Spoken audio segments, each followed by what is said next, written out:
Bag nagahaan gara YouTube channel Gurbattii Onneen Gammoojjii dhuftan. Adeemsi ilma dhiiraa irraa gara dhiiraatti jijjiiramuu salphaa fi dhiyootti wanna milkaa'uu miti.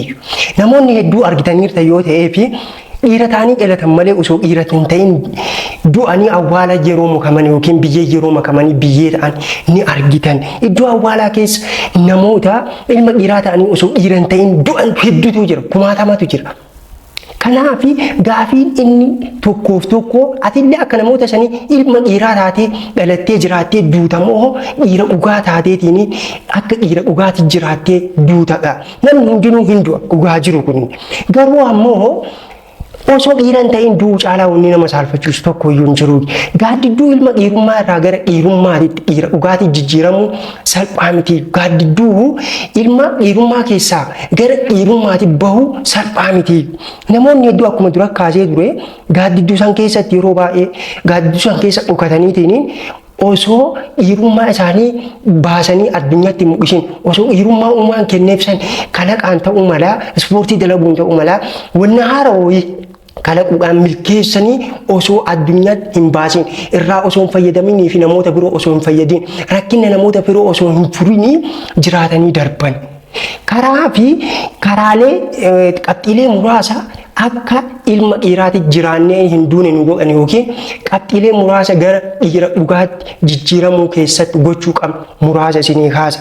Inni tokkoffaaf jalqabaa maali inni wanni ati beekuu qabdu osoo gara qabxiilee sanii hin seenin viidiyoon kunini salphaa si biraan geenne sababa malee si biraan dhufnee jiru. Kanaaf viidiyoo kana like, share, subscribe gochuudhaan gara namoota hedduu akka inni gahu godhu. Gaaddidduu ilma dhiirummaa keessaa yeroon itti baanu gaheera. Because kun jaarraa 21ffaati.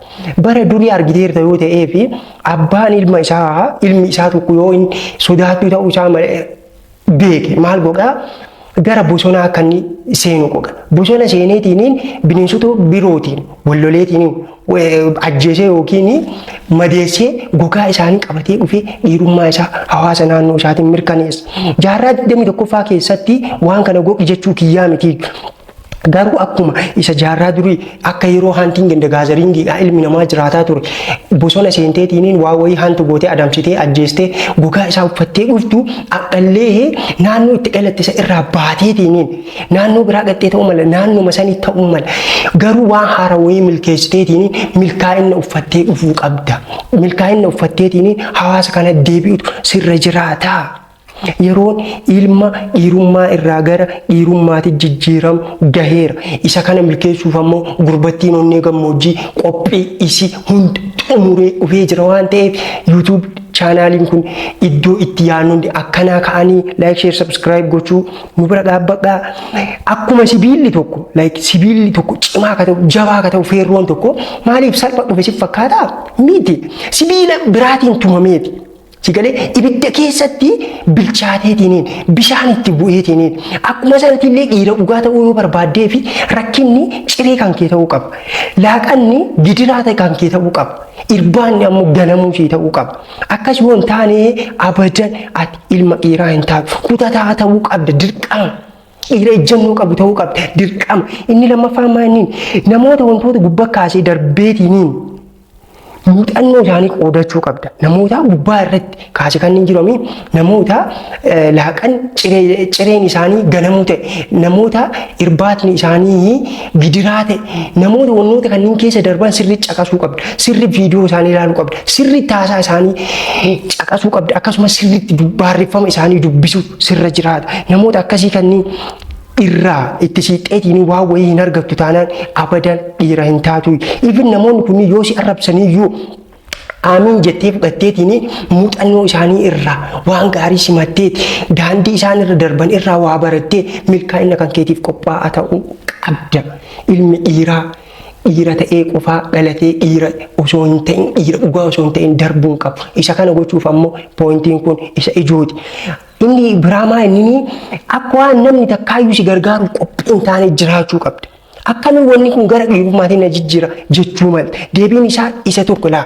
Gaafa tokko ani kalaqa irra dalagu waan ta'eef dorgommii kalaqaa irratti namichi chaayinaa tokko leenjii nu kennaa ture. Leenjii kalaqaa irratti akkaataatiin kalaqa kan kee gara maarkeetii seensisteetiin bu'aa bahii keessa darbitee milkaa'aa taateetiin manii meekingii isteejii irra geettuu fi manii meek goote san illee akkaataa itti kiippu goote osoo nu barsiisu maal nuun jedhee Afrikaa irratti wanni Afrikaa fi chaayinaa jidduutti taajjabe keessaa inni tokko maal inni nuti chaayinaa irratti jedhe gaafa yeroo xiqqaarraa kaaneetiin yeroo itti ol guddataa deemu gaafa miila keenyaan seeraan deemuu hin dandeenye gaafa nu kufne maatiin keenya dhufee ol nu qabu jedhe. Nuti daa'imman wayii osoo kufteeti dhufnee lafaa ol hin kaasnu nuun jedhu. Garuu maal ta'a daa'imman suniin akka isaan ofii isaaniitiin akkuma kufan ofii isaaniitiin ka'uu qabu. Jedhaniitiin waan barsiisaa turaniif chaayinaan akka ardii to'attee jirti. Addunyaa kana hunda irratti kireetiivitiidhaan, innoveeshiniidhaan, filoosofiidhaan ardii to'atteetti. Sababni isaa inni tokkoof tokko maa inni gaafa ati kufte namni fiigeetiin anaa cabu jedhee lafaa ol si kaasa. Isuma santu si waliin guddata. Isuma santu barmaatii sii ta'a. Amala kan keessii ta'a. Aadeffataa dhufta isa san. Kanaaf yeroo itti wanni kun dhaabbatu gaheera ammaa fi amma gaafa biizinasii keessa seentee milkaa'uu qabdi namni wayii baakaappii yeroo hunda yoo sii ta'aaf ta'e nama isa hidhattee maal goota yoo kuftellee namni sun nu kaasamumaa jetteetiin of gatta. Kanaaf akka namni si gargaaru tokkoyyuu hin jirretti jiraatu si galeera na fakkaata. Bu'aanii akka namni si deeggaru tokkoyyuu hin jirre jiraachuu si gala jedhee yaada. Inni biraa maa inni kaayyoo kan kee galmaan gahuuf waan qulqulluuf eebbifamaa kamuu gochuurra duuba deebi'uun qabdu. Dhiira kaayyoo isaa galmaan gahuudhaaf waan fedhe keessa darbu ta'uu qabda. Laakiin namoonni baay'een argitaniirta yoo ta'e kitaabilee garaagaraa irra dubbiseerra wanna wayiin jalqabanii achi booda sababa kumaatamaa geessanii dhiisan. Addaan kutan garuu namoonni milkaa'anoo sababa kumaatamaa addaan kutaniif osoo qabanii bar sababa takkatti galma ittiin gahuu qabaniif isii qofa laalaatiin waan deemaniif galma gahan. Barsiisaa tokkotu barattoota isaa hundaayyuu waameetiin barsiisichi akkamitti galma gahuu danda'a jedhee gaafateen. Achi booda filoosoferiin kun yookiin barsiisaan kun mucaa kana qabateetiin laga bu'ee maal godhee laga keessa akka isaan seenan isa affeera akka gara lagaa inni dhufu isa affeera. Achi booda mucaa san maal godhee morma isaa qabeetiin bishaan keessa gad ukkaamsee lixuu jenna miti yeroo laga daaku lixuu akka inni lixu godhee lixuu san keessa akka inni ol hin baane mataa isaa bishaanicha keessa gadi qabeetiin daqiiqaa muraasaaf tursiise. Achi booda erga daqiiqaa muraasa tursiisee booda erga dhahannaan onnee mucaa sanii dadhabaa dhufuu isaa hubate booda akka mucaan sun humna fixataa jiru akka inni amma booda dandamachuu hin dandeenye erga hubate booda maal godhe morma isaa qabee ol baaseetiin bishaan qaccee kaayeetiin gaafateen mucaan sunillee harganaatiin maal jedheen maaf akkas na gootee jedheen yeroo bishaan san keessatti an gadi si qabee si ukkaamsee turetti maalni wanni atini hunda caalaa barbaadde jedhee gaafate. Mucichi sunillee maal jedheen an yeroo sanii wanni barbaadee ture inni tokkoof tokko qilleensa fudhachuudha. Maaliif qilleensa fudhachuu barbaaddee jedhee gaafate barsiisaan sun yookiin filoosoferiin suniin. Achi booda mucaan sunillee maal jedheeni because lubbuun jiraachuu waan barbaaduufi lubbuun jiraachuu barbaade dirqama qilleensa argachuu qaba jedheen. Yuusi atillee dhiira ta'uudhaaf dhiira dhugaa ta'uudhaaf dirqama kaayyoo kan kee waan kamiyyuu kaayyoo gonna kamiyyuu dursite kennituuf iddoo kennituuf qabaachuu qabda. Dirqama dhiira ta'uudhaaf. Maatiin kan keessi hubachuu qabu mala hiriyoonni kan keessi hubachuu malu qabu biyyi kan keessi deeggaruu qabu dhiisuu maltii wanni fedhaa dhufu garuu ati abdii irraan kutatiin because erga galmaan geette booda wannoota argattu sanniin laaluu fi yaaduu qabda. Erga galmaan geette booda namoota meeqaa akka deeggartu namoota meeqaatiif akka humna taatu isa san yaadaa itti fuufi. Baay'ee asumaanii namoonni maal naan jedhan uumama jechuu yoo hin dhiibne. Abadan milkooftuu jalqabumaa bar namoonni waa siin jedhan kaayyoo waan hin qabneefi osoo kaayyoo qabaataniiti yeroo itti waa'ee kan kee haasan abadan hin qaban. Yeroo itti waa'ee kan kee dhiiban akkana gurra sii ergisanii namoonni kaayyoo qaban because every minute daqiiqaa hundaa sekendii hundaa guyyaa hundaa sa'aatii hundaa isaanii waan ofiif kaa'atanii jiran kaayyoo isaanii san galmaan gahuuf tattaafataa jiru waan ta'eef. Inni biraa kaayyoo kan kee qofaa ilaali. fakkeenya tokko sii kaasaa.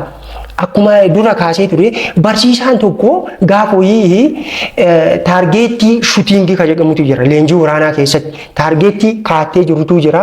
Taargeettii san dhahuu akka qabdutti adda isaa ta'uu mala, ija isaa ta'uu mala, wherever it is. Taargeettii san dhahuudhaaf snaayiparoonni leenjii fudhatan. Gaafa tokko barsiisaan tokko leenjitoota kanneen keessaa hunda isaanii keessaayyuu nama 3 qofa waame. Nama 3 waamee tokko maal jedheen maaltu sin mul'ataa jedheen. Taargeettiin isaa maal fuuldura isaa simbiratu jira. Simbira san keessaa qaama simbiraa san keessaa taargeettiin isaan dhahuu qaban. Snaayiparoonni kunniin dhahuu qaban ija simbirattii sanii ture. Isa tokko gaafatee jennaan maaltu sin mul'ataara jedheen. Simbiraa fi mukeelee magariisa hedduutu fuuldura kiyyan nama mul'ataaraa jedheen leenji'aan tokkochiin. Isa biraatitti dhufeetiin maaltu sin mul'ataaraa jedheen. Inni kun ammoo maal jedheen. Naannoo bal'aadhaa manootatu nama mul'ataaraa. Akkasumas ammoo isinillee leenjisaa isaatiin jechaadha. Fuuldura kee dhaabbattanii haasa'artan isinillee nama mul'ataaran jedheen. Gaddeetiin bira dhufe isa kanallee. Isa sadaffaa bira gaafa gahu maaltu sin mul'ataara leenji'aan nana jedheen. Leenji'aan kunillee maal jedheen ija simbiraa qofatu nama mul'ataara jedheen. Yuusii kana garaagarummaan namoota hedduu. Namoonni hedduun akka snaayipericha mucaa sadaffaa sanitti ija simbiraa qofa ilaalaniif. Qaama simbiraa san guutuu argan. Namoonni hedduun milkaa'ina isaanii yookiin kaayyoo isaanii qofa irratti taargeet godhatanii jiraniif. Rakkinoota taargeettii san marsee jiru irratti xiyyeeffataa jiran. Yuusii ati gaafa biileenara ta'uu yoo barbaaddeef jechaadha. Biileenara akkaataa ittiin hin taane irratti xiyyeeffachuu hin qabdu. Karaa ittiin biileenara taatu soquu qabdu. Every day, every night, every month, every year jechaadha.